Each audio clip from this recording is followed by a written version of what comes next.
Hey leaders, hope you're doing amazing. In this tutorial video, I'm going to share with you some things that you want to learn regarding your calendar, specifically where you can find all your appointments, how you can update the status of your appointments, and then making sure that you have, an overview of everything that has been scheduled inside your system. Now, the first step is to log into your dashboard and then in the menu bar, go to calendars. If you want to see kind of like, an overview of the whole week's calendar or even, monthly or daily, then you could find that under here in calendars where you can see an overview of everything. You could do weekly, monthly, and you can even do daily, right? Regarding the actual appointments, per person or like contact, you can see that under appointments, and then here it will, list down all the name, the requested time, the date it was added, and then what kind of calendar they used, or what calendar have they booked a call with, inside the CRM. Also the appointment owner, if you have a lot of teammates or team members who are taking calls, then you can also find that here, and then some notes regarding the call that you have booked inside your system. Now in the actions, if you can see here right now, it's confirmed for this example. If you want to update the status of the call, just click on the drop down menu. This will show you some options. If for example they want to reschedule, you can also do that here. If you click on reschedule, then you'll be able to choose a different time and day without trying to re-enter the client's or the contact information. You just have to change the start time and end date, and other fields regarding the booking. And then when you click on save, it will update on Google Calendar if they have that set up on their end, and obviously on your Google Calendar as well, and it will trigger the appointment reminders depending on the workflow that you have.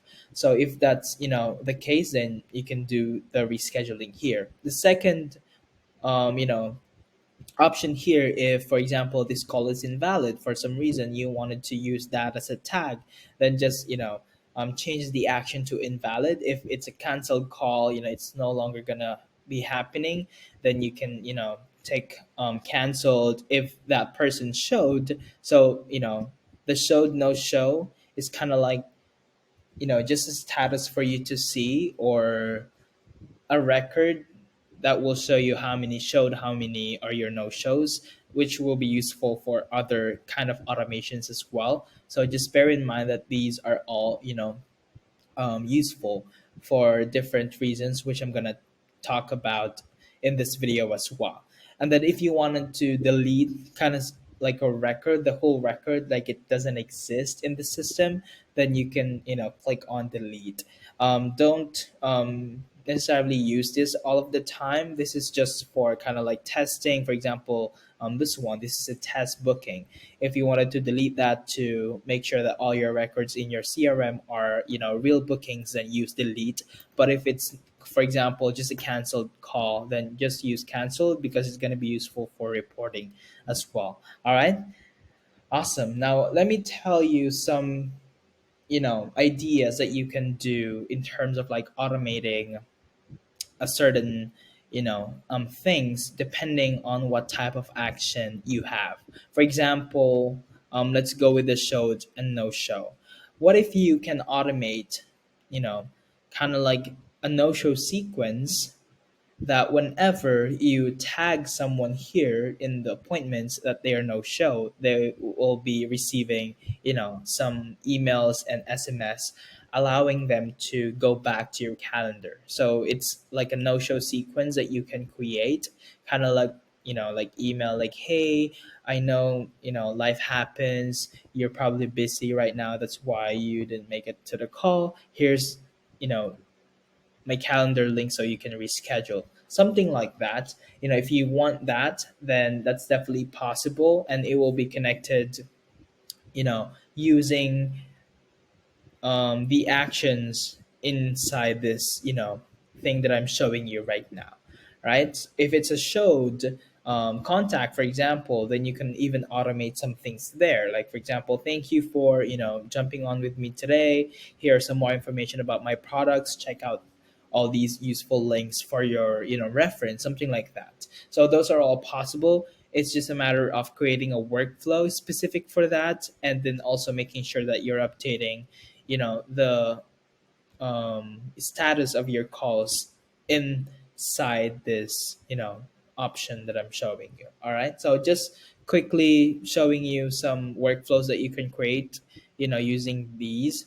That will be under automation, and then going to workflow, and then creating a workflow. We can even use the ones that are already available. For example, let's see,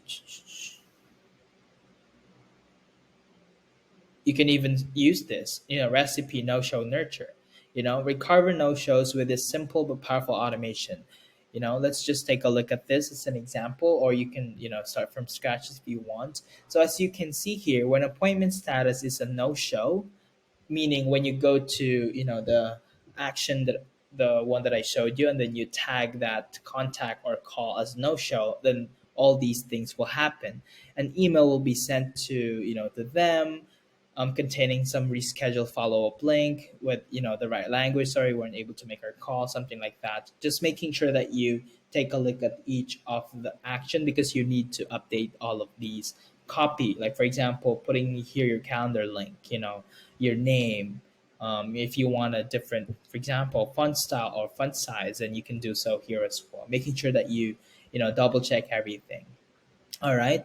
SMS, if you want to send a text message, or if you don't want, then just you can actually delete that here as well if you want, or even add more emails or other actions by just clicking on the plus button and then choosing which kind of action you want to automate. All right. So let's go with another example here. There's a wait for 1 day, meaning after a day, for example, today is your booking, and then tomorrow, they will be receiving another SMS for kind of like a follow up sequence for them to reschedule a call with you, right? So there's a lot of possibilities, infinite ideas and workaround that you can do in order to get all those people to reschedule. It's just a matter of being creative and also exploring the things that are available inside our CRM. All right. So just an example for the no show. If you want kind of like, a showed automation, for example, thank you for, jumping on with me today. Here are the links. Then you just have to change the actual trigger here. Instead of no show, you're going to use event type is normal. Appointment status is showed. All right. So that if you change the status of that contact inside the one that I was showing you a while ago, you can automate some emails. So the email will be about like thank you instead of sorry. Here are the links. Then you can put all those resources inside the email copy. All right. As usual, once you're done with creating your workflow, make sure that you click on save, and then also make sure to publish that so the workflow will work live. All right. Awesome. If you have any question regarding this tutorial, let us know so we can, give you more clarity. Or if you want to learn more about the CRM, specifically, about a topic that you wanted to learn, let us know so we can create that next video for you. Take care.